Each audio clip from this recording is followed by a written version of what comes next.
So do y'all know Sabrina Carpenter? Okay, I'm sitting here talking this mess, but she had a really good album. Her, what is it, short and sweet album, bop. Bop of an album. But the first thing I realized about this girl is she is very horny. Like, her music is so ridiculously sexual. Like, and it's crazy because she has this cute girl aesthetic. She's very bubbly, and she's like, literally, I don't even know if she's 5 feet tall. And she is just something else.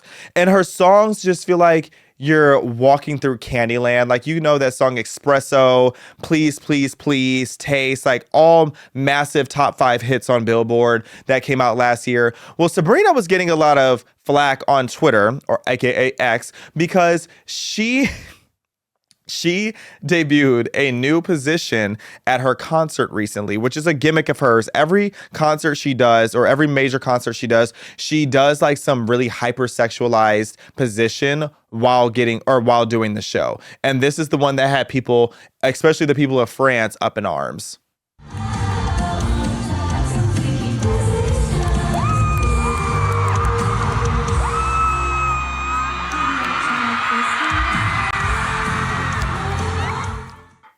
Now, for those of you who busy your hands with the Lord's work and don't know, that is a sex position called Eiffel Tower. And the reason I bring this up is because she did this because she's in Paris. And now there's a huge debate about whether or not this is taking it too far.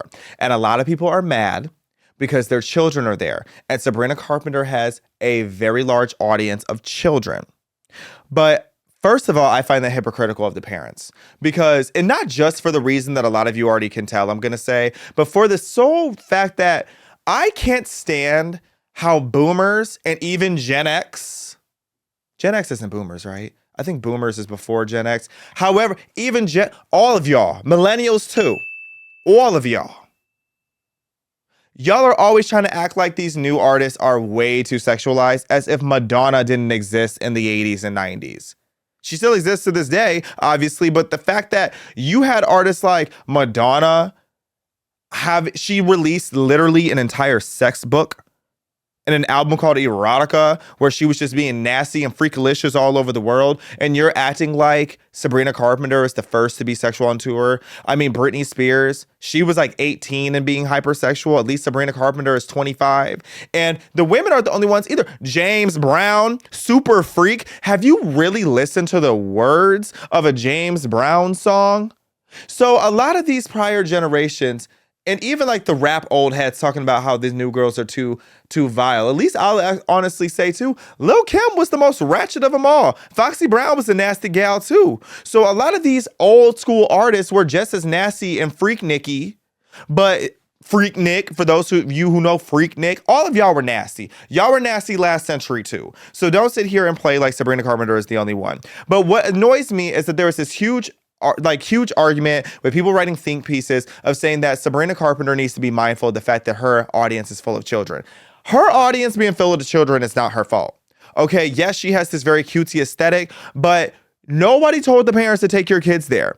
And this is a message to parents, a PSA to parents. You should have your kids watching PragerU Kids. You should have your kids watching, if it's not Looney Tunes, it should be Leo and Layla on PragerUKids.com. Your kids should be watching things that are educational or entertaining. Not saying that I had the most, Puritan childhood, and which is probably why I was such a liberal, but your kids don't need to be listening to this hypersexual music. And yes, it's popular and you can only guard your kids so much, but it's one thing I feel like to listen to the music and to go and watch the music be played out. Because if you even just went on geniuslyrics.com and looked up a single Sabrina Carpenter song, even her biggest hits on the radio are so hypersexual. So I don't understand why people are pretending to be shocked by this entire thing.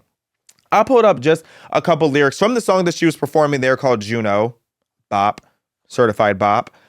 But you listen to the lyrics. This girl says, "Want to try out my fuzzy pink handcuffs." So did parents hear that lyric and just hear fuzzy and pink and think that it's cutesy for the little girls? They just disregarded the whole purpose of the handcuffs. She also has a lyric in that same song saying, "Can't help myself, hormones are high." She's not talking about transitioning. She's not. And one more, she has hold me and explore me. I'm so effing. Bruh. Let me stop before Mr. Rodriguez cuts my mic. Like, come on now. Come on.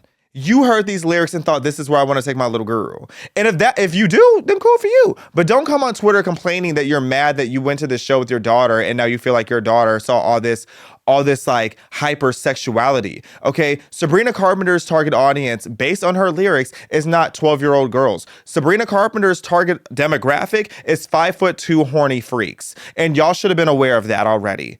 Okay, look at her prior performances, listen to her music, do all of that before you take your kids to go see her.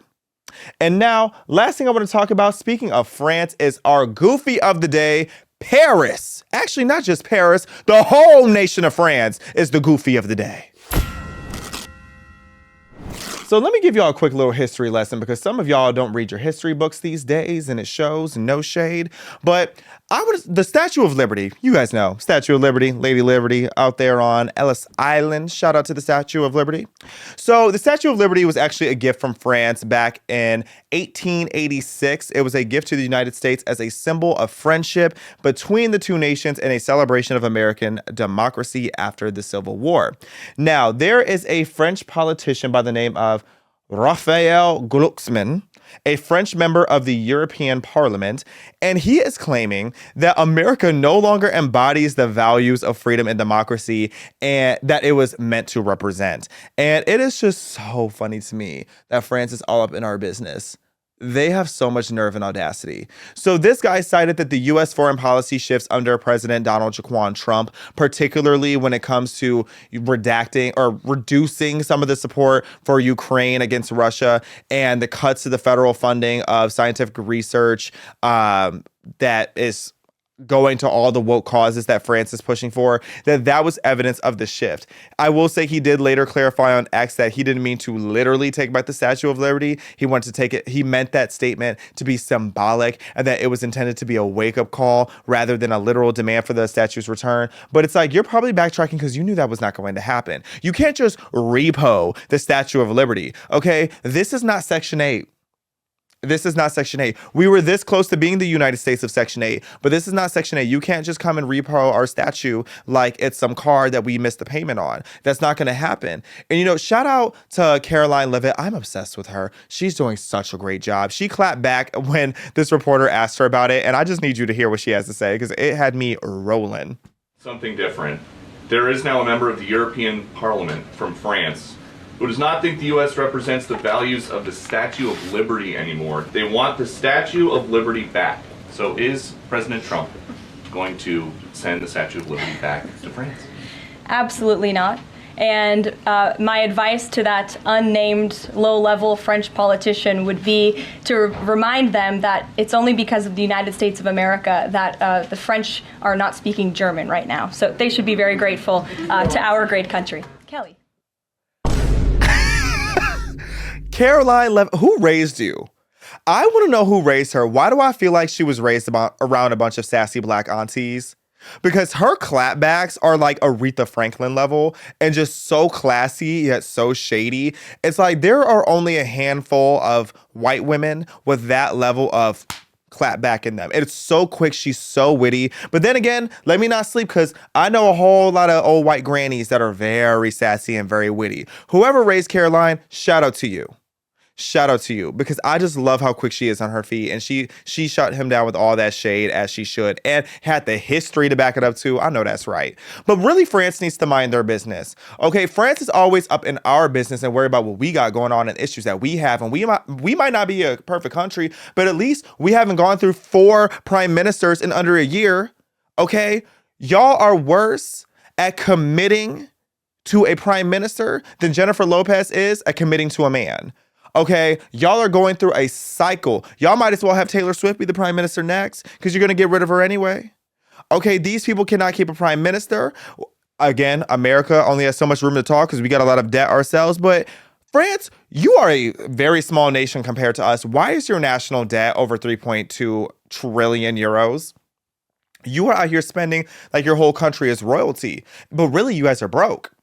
And probably why a lot of you are broke is because you're addicted to rioting and protesting. Every time I hear about France in the news, I feel like I'm hearing about a riot or a protest that's happening over there. And yes, we have that problem here too. But France, get it together. Y'all are supposed to be the country of love and art and snails and escargot. And before y'all try to say that I'm being phobic against French, look at my last name. My people are French too, but I haven't even gone there because I know how that side of my family is, and I want to square up on them every time I'm around them. So the French, you need to really stay in your own lane. You guys have way too many of your own issues to be coming at us, especially the fact that Bridget Macron, how do you say her? Bridget Macron, what? How do you say that? Bridget Macron, she's still struggling to beat the allegations that she is a tranny-licious diva. So until y'all figure that out, until y'all figure out your own situation and whether or not we're the equivalent of your first lady or of whatever her role is, whether or not she's a tranny-licious diva, don't be all up in America's business. Can America have our business to ourselves sometime? That's all I have to say about that.